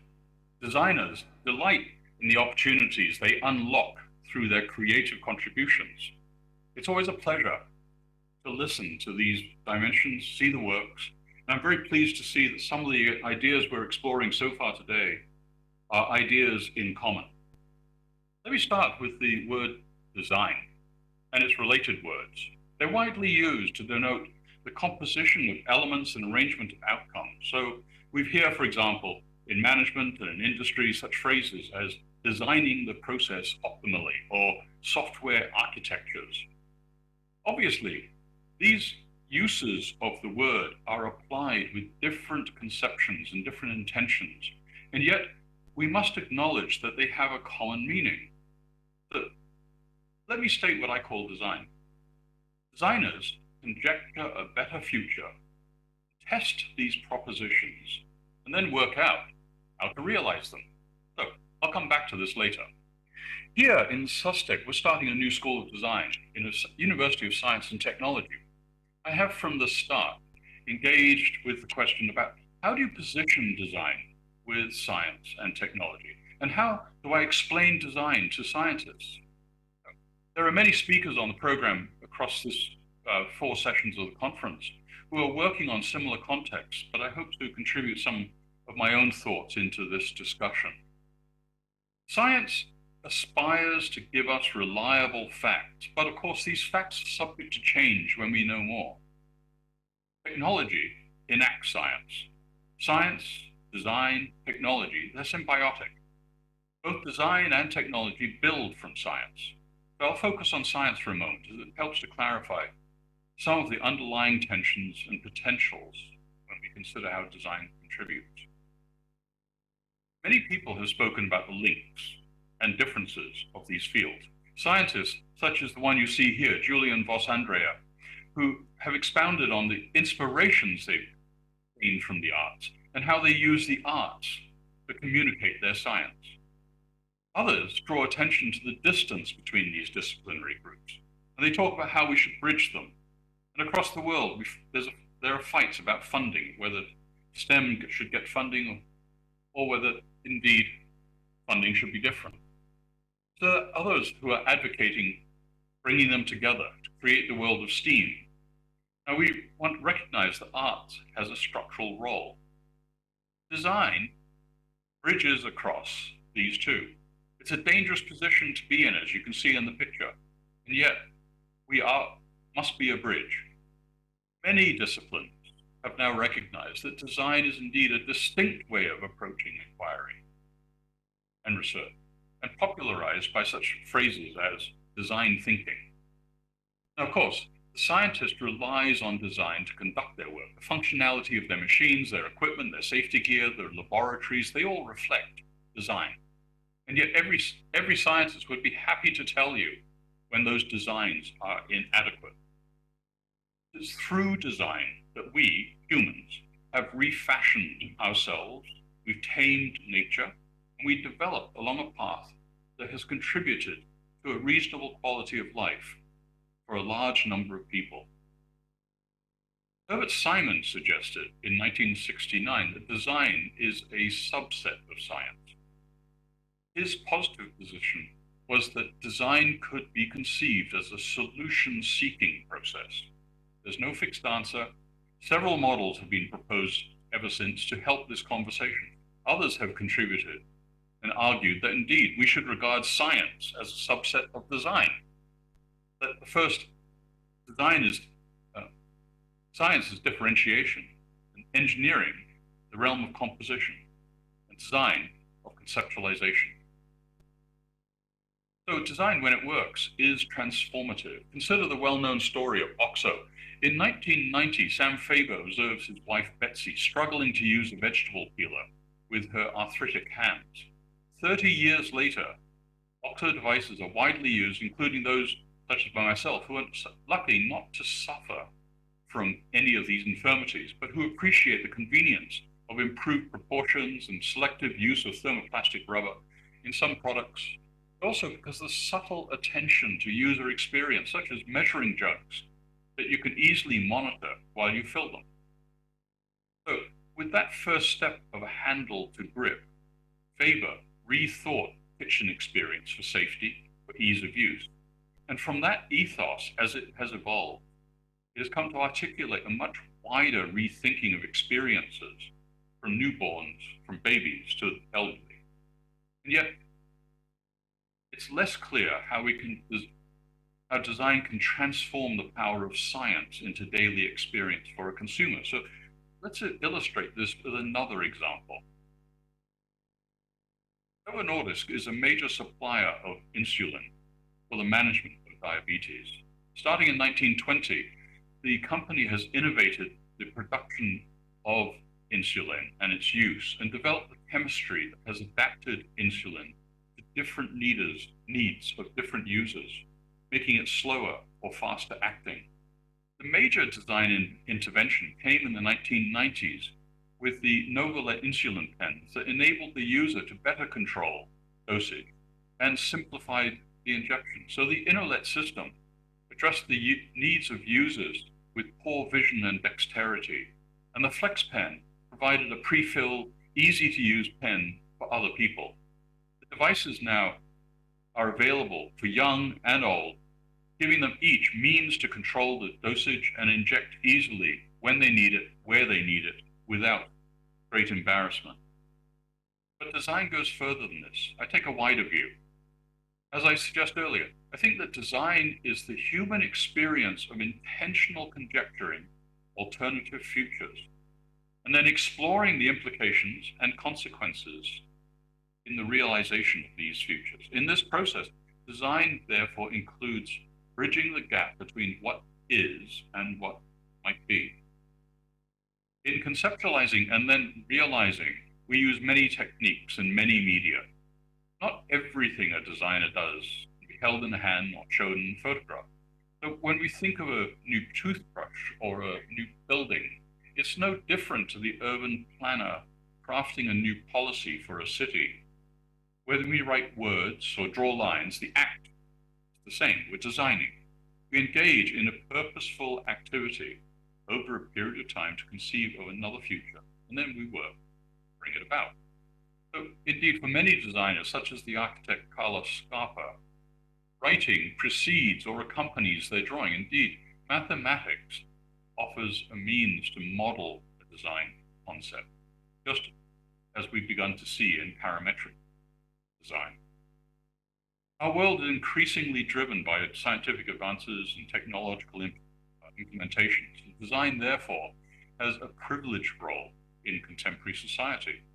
Design draws upon the science, not only for advances in molecules, materials, and products, but also for the concepts and understandings of the world in which we live and work.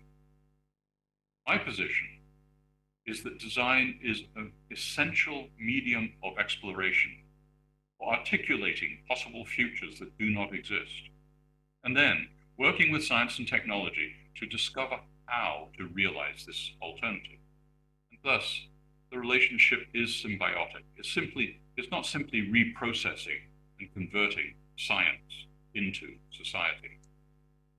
Some designers, such as Neri Oxman at MIT, push materials to their limits and work with scientists to generate new materials and new ways to form them that give them wider purpose. Here, her carpal skin prototype gloves protect against carpal tunnel syndrome with nighttime wrist splinting. These gloves are produced by rapid prototyping to distribute hard and soft materials to custom fit each patient's anatomical and physiological requirements. This work has driven innovations in printing techniques and in composite materials. And here, we see how this has led Oxman to explore in her material ecologies work, how we can work with nature to produce structures and objects without destroying it.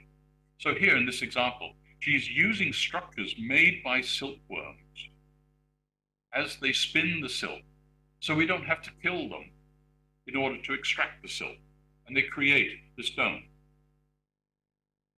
Science also gives designers language to talk about their ideas in more explicit ways, some of which lend themselves to a scientific approach of symbolic representation.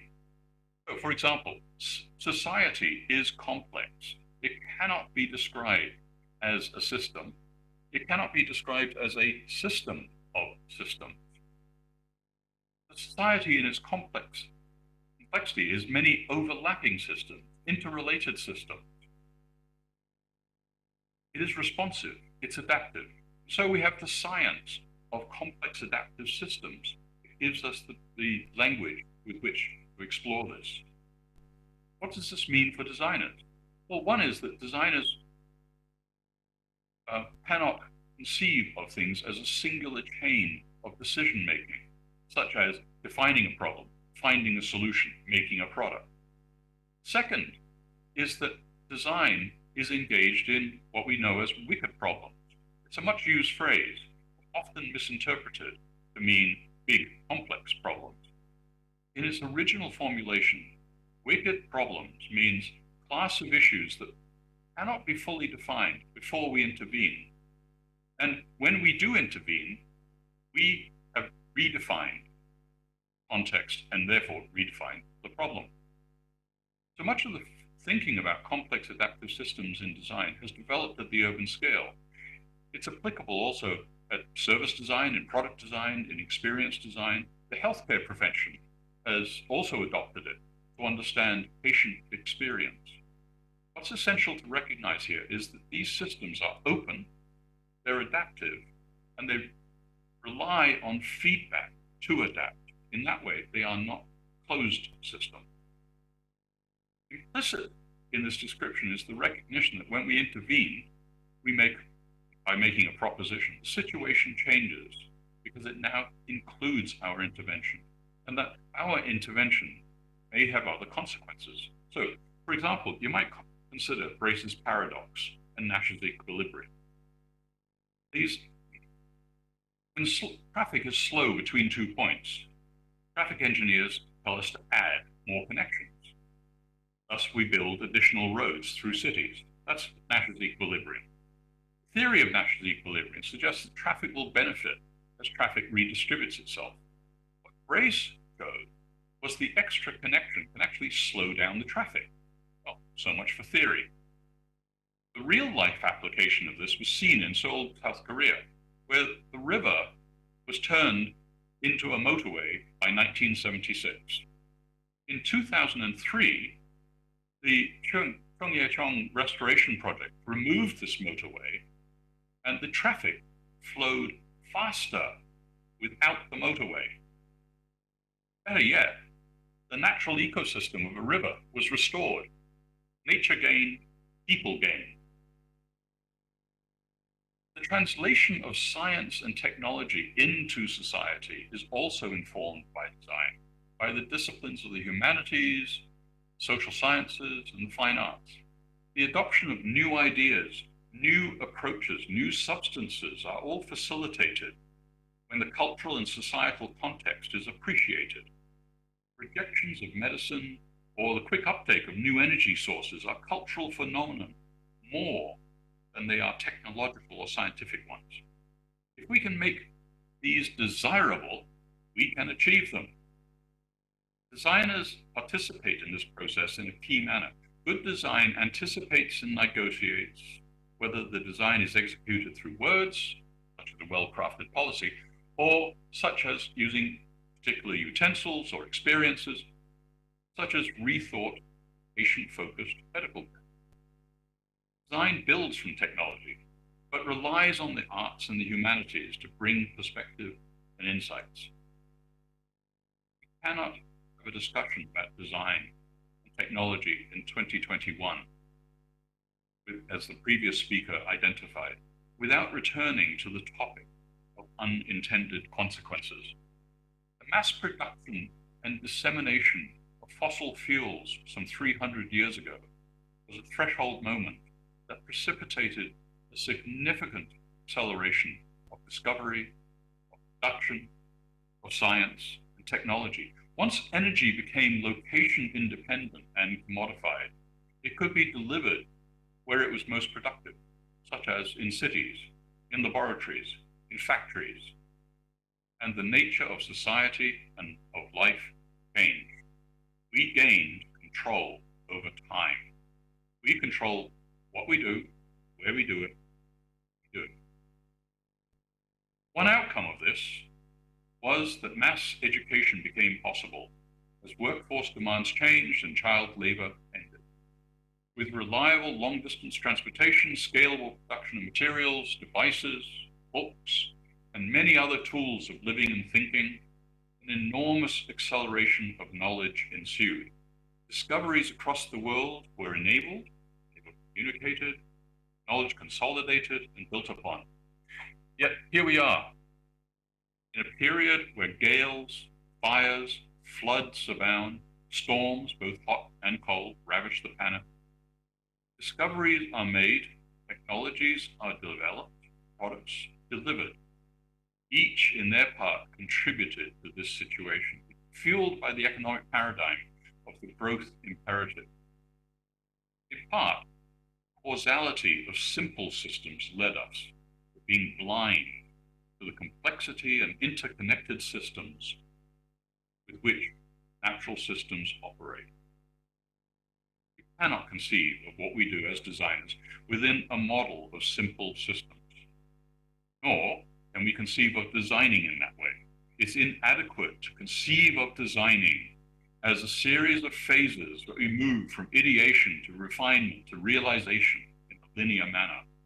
Such thinking leads to undesirable outcomes. By attempting to resolve a problem, we create another. Science has tools to help us see our ways forward. For example, complex adaptive systems theory helps us to grasp the non-linearity of design consequences and of design processes. As designers, we help the user, the individual who experiences the result, help them gain a sense of order and ease.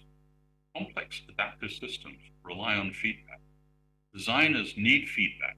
They need to act on feedback.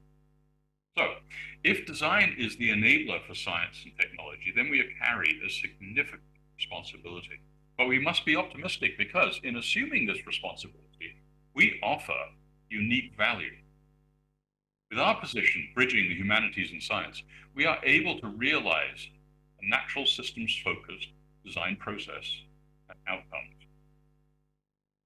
But this is one we should carry with optimism because design is uniquely placed and proven to explore these complexities, these wicked challenges. We just need to stop pandering, to stop pretending design is simple. Design is not achieved by a recipe, following a recipe where linear causal models are simply inadequate. Design is not problem solving because that's simply chasing problems. Design is opportunity making. It's actually problem avoidance. So, what's the frontier of design? Well, from my perspective, it's a step change for design. We must take this time when design is so broadly accepted as an idea and so readily embraced by so many other disciplines to deepen our engagement into all the processes. The frontier is to articulate our value and participation in upstream research and downstream realization in all the disciplines. Our frontier is the integration of ethical and responsible design across the many manifestations and its integration from policy to product. Thank you very much.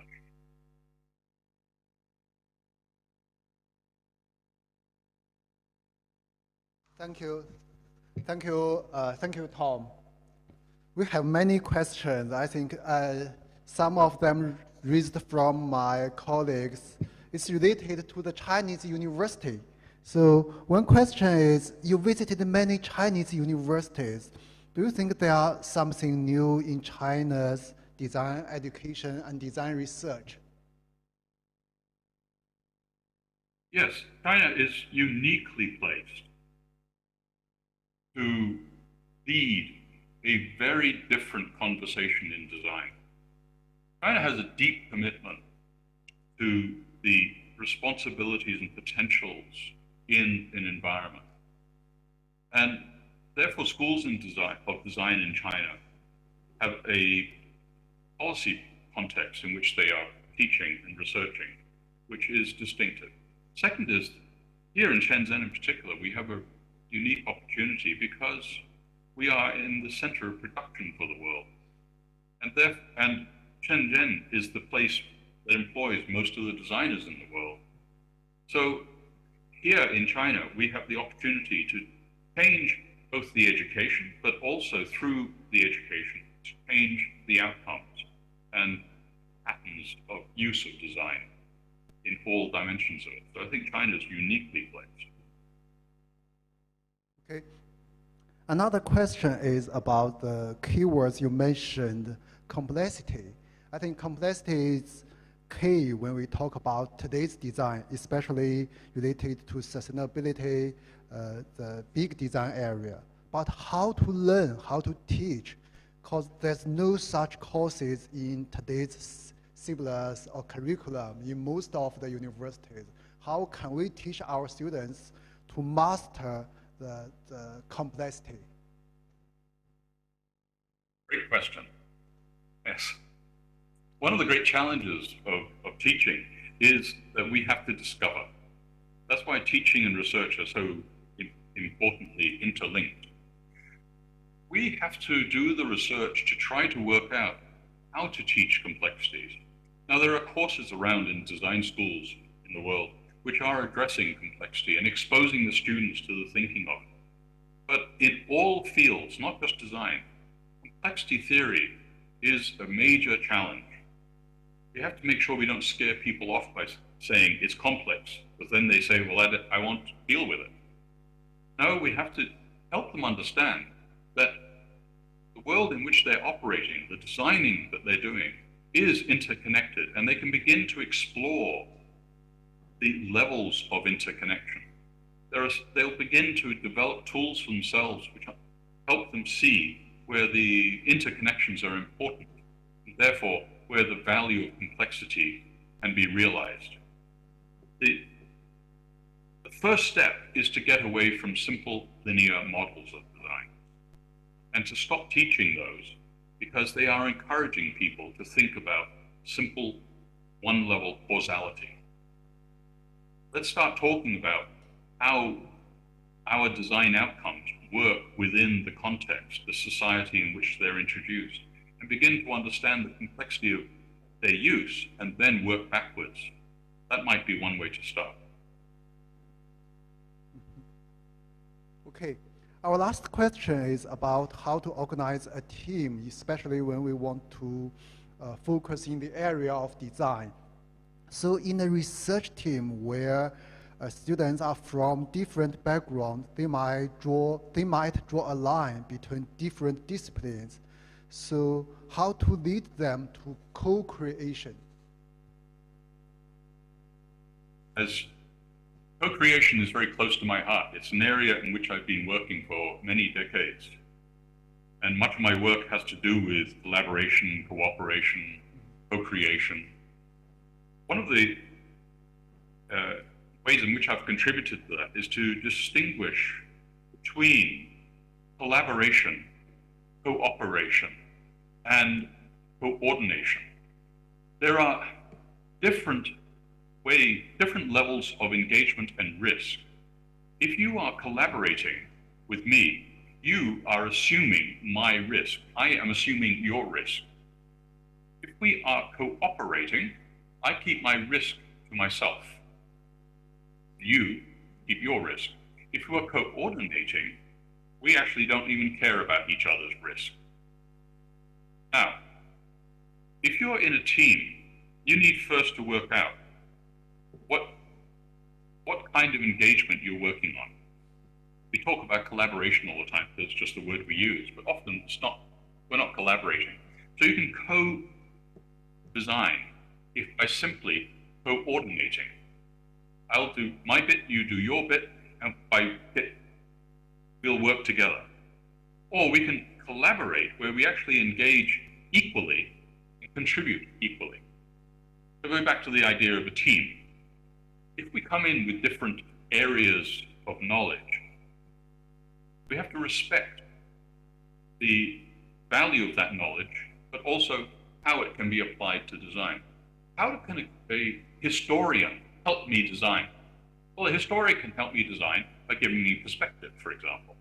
So we need to open ourselves up to different perspectives. I encourage the teams to think about how someone from a different discipline can design, and therefore how they themselves can address design and contribute to it. The most important thing about complexity theory, complex adaptive system theory, is the aspect of feedback.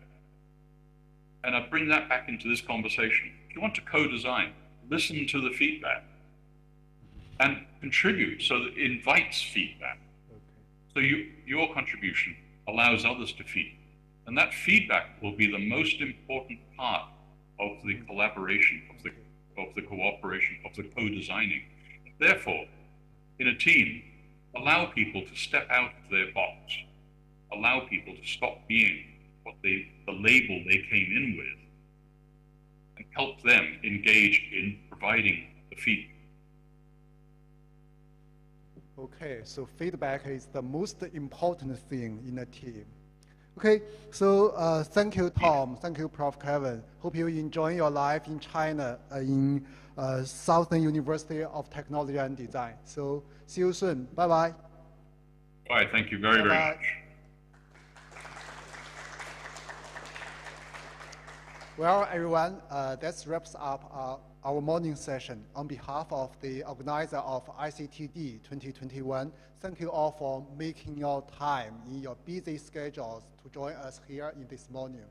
There are more to come. Please return at 2 p.m. this afternoon. See you soon. Bye-bye.